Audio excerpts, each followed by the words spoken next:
निरंजन अलख निरंजन हो अलख निरंजन।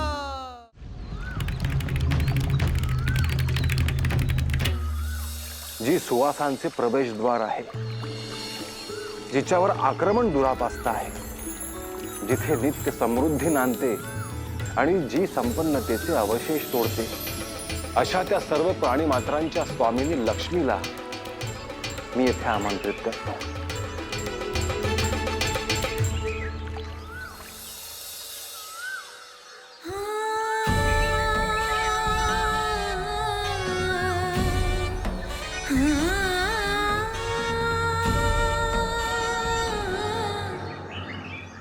देवी, तुझ्याच कृपेने अग्नि, वारा, इंद्र, सूर्य, 8 वसु, बृहस्पती, वरुण हे धनवान झाले आहे, जिच्या सुरेख कोमल कटाक्षांतून ब्रह्मा, इंद्र आणि शंकर यांना अनुग्रह प्राप्त झाले आहे। त्या त्रैलोक्य जननी विष्णूची भार्या कमलेला मी नमन करतो।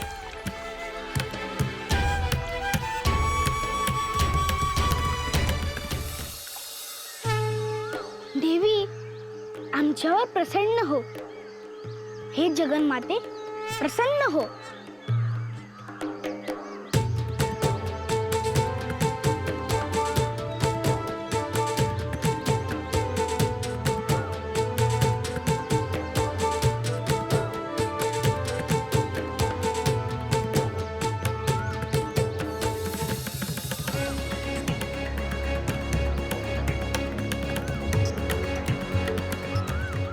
हे मच्छिंद्रनाथ, सगळीकडे दीपोत्सव सुरू आहे, परंतु तू मात्र स्त्री राज्यात अडकला आहे।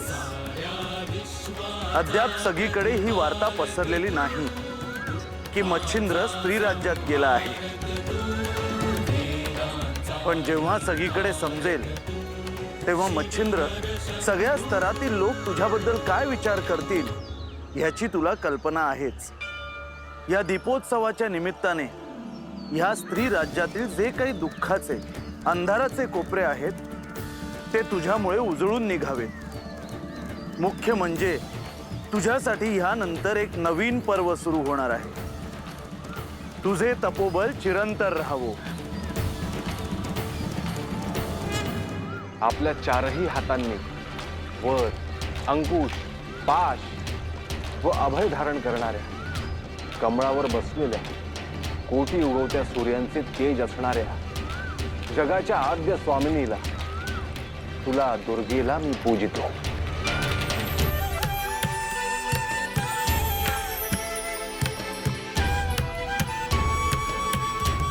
जी सर्व शुभ गोष्टींमधील मूर्तिमंत मांगल्य आहे, जी सर्व अर्थांच्या बाबतीत कुशल आहे, कल्याणकारी आहे, अशा सर्वांचे रक्षण करणाऱ्या पार्वती नारायणी, तुला माझा नमस्कार असो।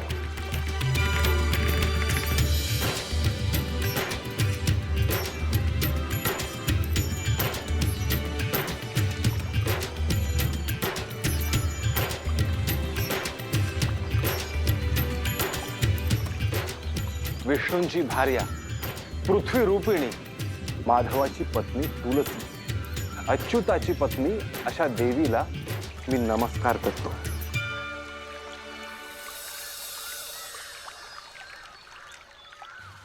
माई, मैनावती देवी राजवाड्यात कुठेच दिसत नाहीत। हो ना, पूजेनंतर त्या कुठे गेल्यात कुणास ठाऊक।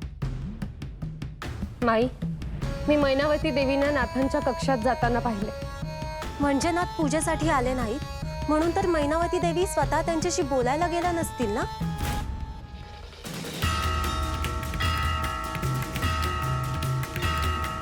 मला एक वेगळीच काळजी वाटते। कोणती? श्रीनाथ आणि देवी यांच्यामध्ये पुन्हा वाद तर झाले नसतील ना?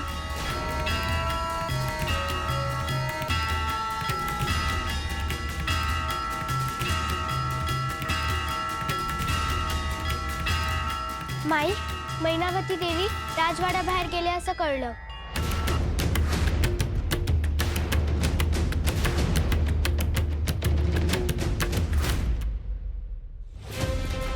माई, असं काय घडलं असेल की की देवींना राजवाड्याच्या बाहेर जावं लागलं असं.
अगं चंद्रिका, तुला समजलंच असेल ना, देवी आणि श्रीनाथ दोघेही राजवाड्यात नाहीत. पण ते दोघेही कुठे गेले असतील? श्रीनाथ नदीच्या दिशेने गेलेत अशी गुप्त वार्ता आहे. आणि मैनावती देवी? होय, त्या देखील श्रीनाथांनाच भेटायला गेल्या आहेत. मग श्रीनाथ आणि देवींसाठी पालखी पाठवण्याची व्यवस्था करायला हवी. नको, त्याची काही आवश्यकता आहे असं मला वाटत नाही. श्री मच्छिंद्रनाथ आणि मैनावती देवी यांच्यात बोलणं होणं गरजेचं आहे.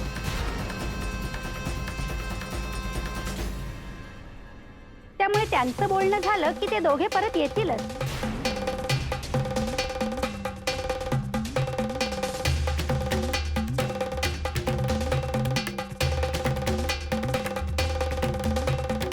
त्यांचं बोलणं होणंही आवश्यकच आहे, तरच त्यांच्यातले मतभेद कमी होतील.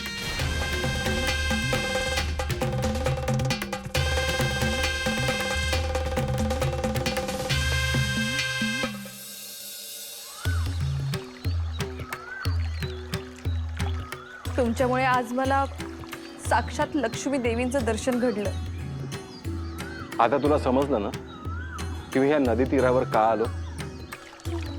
होय,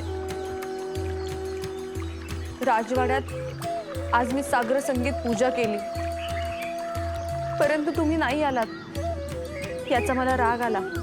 आणि म्हणून तू मला शोधत इथवर आलीस, हो ना? होय मग आता तरी माझ्यावरचा राग गेला की नाही? होय श्रीनाथ, मैनावती, तुला दुखावण्याचा माझा हेतू नव्हता, परंतु आजवर मी रानावनात, अरण्यात, मोकळ्या आकाशात जिथे झाडं फुलं आहेत, वेली आहेत, इथेच साधना करत आलो आहे. त्यामुळे लक्ष्मीपूजनाच्या निमित्ताने तू जिथे पूजा करत होतीस तिथून मी निघून आलो. मला वाटलं तुम्ही मला सोडून निघून गेलात. मी शब्द दिला आहे मैनावती, मी वचनात आहे. राजवाड्यात सगळे आपली प्रतीक्षा करत असतील, आता तरी निघूयात का? होय, सूर्यास्तही होत आला आहे, आपण निघूयात.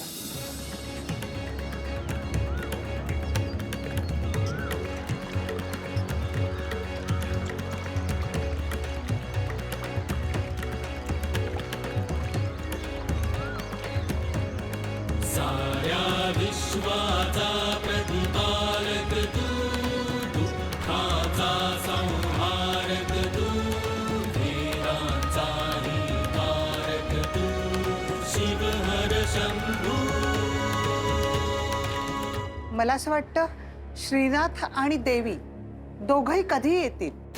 हो, संध्याकाळ व्हायला सुरुवात झाली. आपण सगळीकडे दीप लावूया. मैनावती देवींच्या आदेशानुसार सगळा राजवाडा सजवूयात. हो ना, नाहीतर देवी आपल्यावर नाराज होतील. मी दासींनाही तयारी करायला सांगते. म्हणजे आता आपला राजवाडा आणखी सुंदर दिसेल. रांगोळ्या असतील, दीप असतील, किती छान.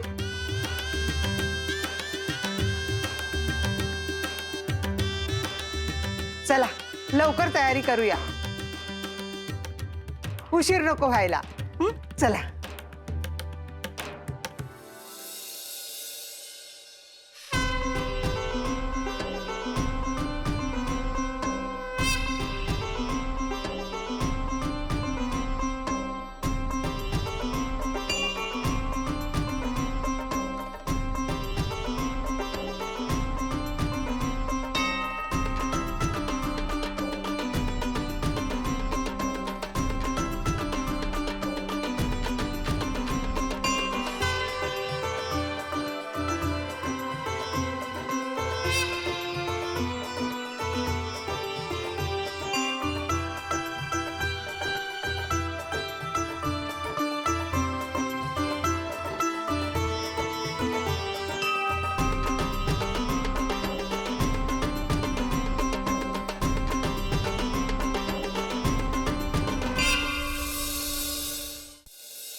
सगळीकडे दीपोत्सव सुरू आहे, मात्र मला अंधाराचे सावट दिसते आहे.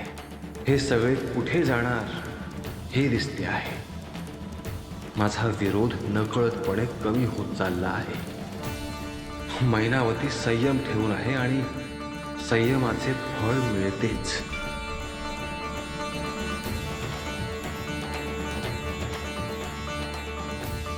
आज तुमच्या सोबत चालत असताना मला किती बरं वाटत होतं. मला तर स्वप्नात असल्यासारखंच वाटत होतं. स्त्री राज्यात आणि राजवाड्यात आपण असे एकत्र राहिलो तर माझ्या आनंदाला पारावर राहणार नाही.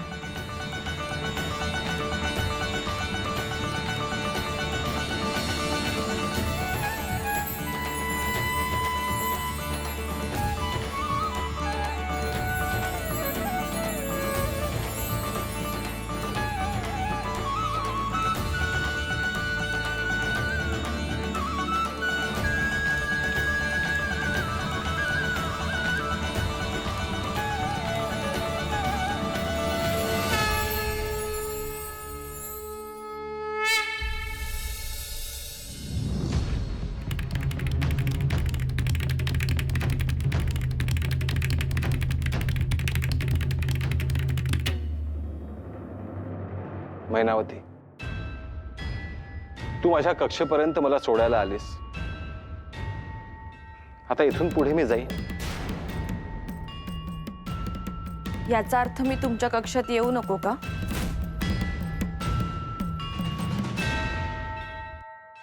होय. असे का? कारण जग जेव्हा झोपी जातं तेव्हा योगी जागा होतो.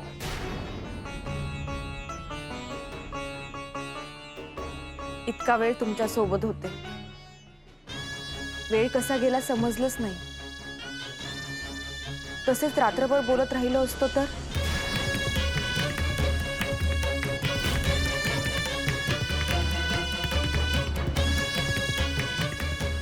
मैनावती, मी इथे जरी असलो तरी कडेच्या सृष्टीशी जोडलेलो आहे. इथे राहूनही मी अनेकांची कामे करतो. परंतु तुम्ही माझ्या समोर असूनही तुम्ही माझं कधीच काही ऐकत नाही.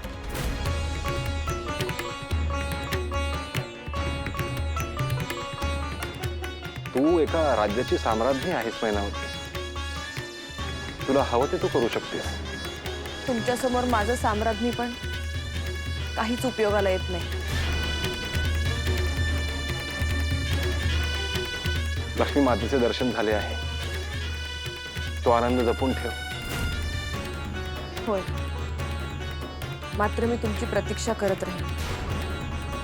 त्या निमित्ताने तुम्ही माझ्याशी बोलायला लागलात, हेही कमी नाही. येते मी.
मैनावती, तुझी माझ्याकडून जी अपेक्षा आहे ती मला समजते आहे. परंतु माझे मन अजूनही नाथ परंपरेच्या नियमांशी प्रतारणा करायला तयार नाही.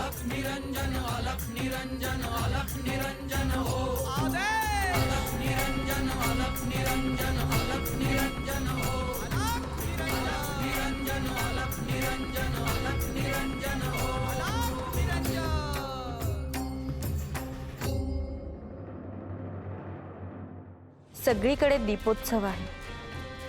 सगळ्या सृष्टीत आनंद भरून राहिला आहे. अशा वेळी चांदण्या रात्री तुमच्या सोबत बोलत बसावं, तुमच्या डोळ्यात हरवून जावं, अशी किती स्वप्न मी पाहते आहे. परंतु तुम्ही या भगव्या वस्त्रांप्रमाणे विरक्त आहात. या सुखात, राजवैभवात आपण दोघांनी बुडून जावं असं वाटतं. कधी येणार आहे तो क्षण.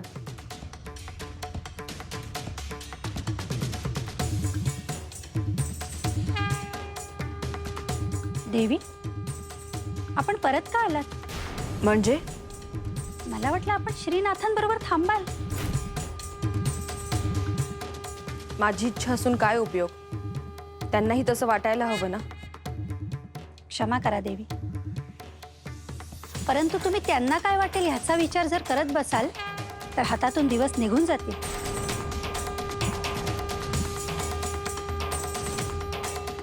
मलाही वाटलं होतं की जाऊन त्यांच्यासोबत बोलत बसावं. त्यांना काय आवडतं, काही आवडत नाही हे समजून घ्यावं. परंतु त्यांनी त्यांच्या कक्षाच्या बाहेर मला थांबवलं आणि जायला सांगितलं. पण देवी, हे राज्य तुमचं आहे, हा राजवाडा तुमचा आहे. ते तुम्हाला इथून जायला कसं काय सांगू शकतात? प्रेमाच्या नात्यात अधिकाराने वागून उपयोग नाही। देवी, एक सुचवू तुम्हाला?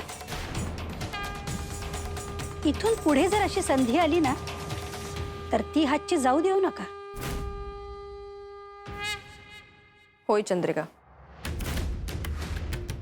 एक ना एक दिवस श्रीनाथांना माझ्यासोबत राहणं भाग आहे।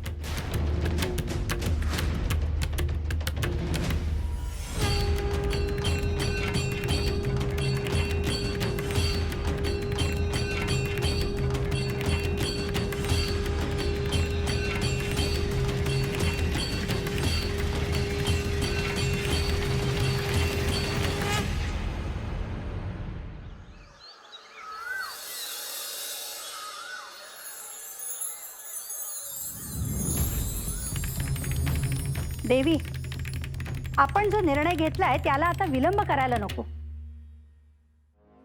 मलाही तसंच वाटतं। श्रीनाथांकडे वस्त्र आणि आभूषणे पाठवली तर होऊन होऊन काय होईल? तो विचार आपण नको करायला। शुभस्य शीघ्रम। कोण आहे तिकडे?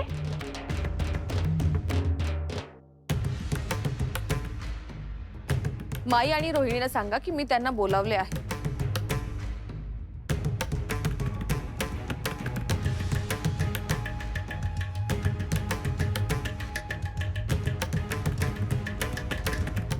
बघितलंस ना रोहिणी, भोजनाच्या वेळी काय घडलं? हो, आलं माझ्या लक्षात। काय झालंय मलाही सांगा। अगं, चंद्रिकेमुळेच हे झालंय। होय, आपण इतके दिवस करू शकलो नाही ते तिने केलंय। पण चंद्रिकेमुळे काय झालं? अगं, श्री मच्छिंद्रनाथ भोजन ग्रहण करायला तयार नव्हते आणि ही अशक्य गोष्ट केवळ चंद्रिकाच करू शकली। हो, हेही खरंच आहे। आता मात्र एक गोष्ट नक्की होणार। कोणती? आता मैनावती देवी आपलं काही ऐकतील असं वाटत नाही।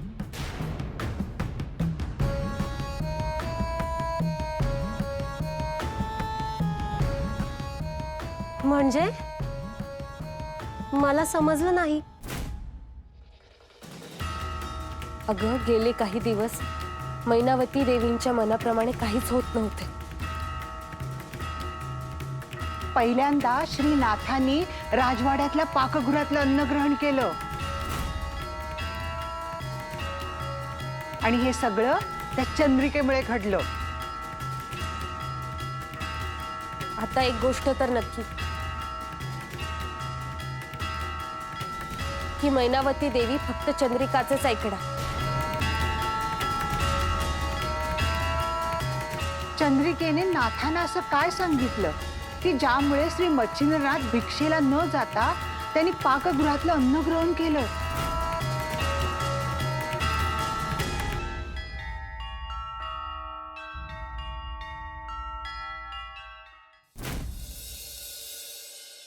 माई माई माई,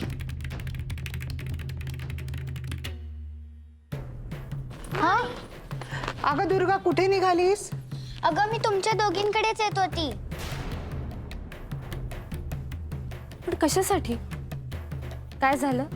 अगं, एक महत्वाची गोष्ट तुम्हाला सांगायची होती। महत्वाची? सांग पटकन।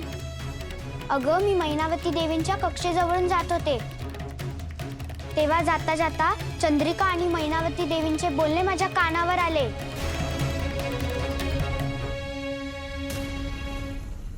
दुर्गा, हे असे ऐकणे योग्य नाही। अगं, पण मी तिकडून जात होते तेव्हा मला ऐकू आले। बरं, काय आहे ते सांगशील? हो, चंद्रिका मैनावती देवींना श्री मच्छिंद्रनाथांबद्दल सांगत होत्या।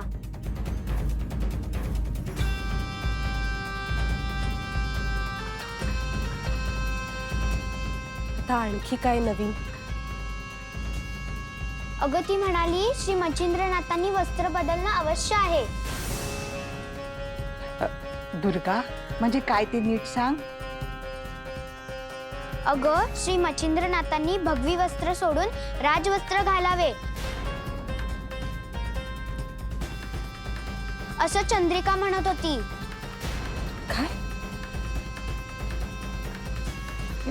पण हे कसं शक्य आहे? तू नीट ऐकलंस ना दुर्गा? होय माई. रोहिणी, हे म्हणजे पुन्हा मच्छिंद्रनाथांच्या मनाविरुद्धच होणार तर.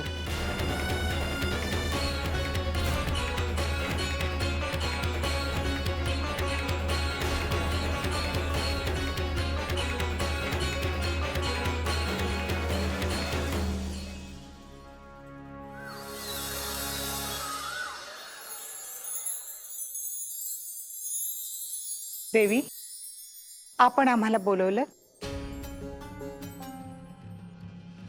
या पेटीत वस्त्रे आणि आभूषणे आहेत.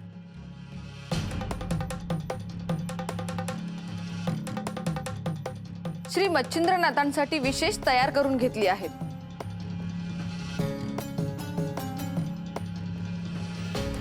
तुम्ही दोघी जा आणि त्यांना देऊन या.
रोहिणी आणि माई,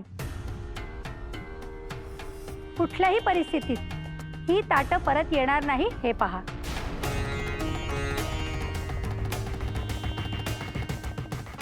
परंतु श्रीनाथ रागावले तर?